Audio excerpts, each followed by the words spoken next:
Hi guys, and welcome back to my channel. If you're new here, make sure to subscribe. In this new video, I wanted to share with you how to bake my Buccellati. For the full recipe with all details and ingredients, I will leave you the link in the description box here below. If you like this video, you definitely want to give it a thumbs up. And if you have any questions, remember you can just leave me a comment. I'll see you soon guys, bye! Coucou tout le monde et bien retrouvé sur ma chaîne.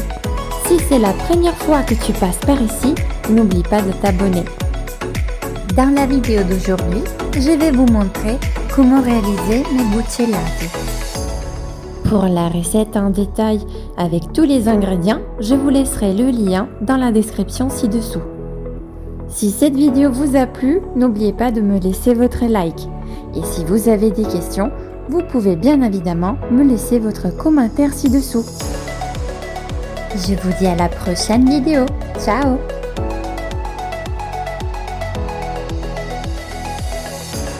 Ciao a tutti e bentornati sul mio canale. Se questa è la prima volta che passi da qui, non dimenticare di iscriverti.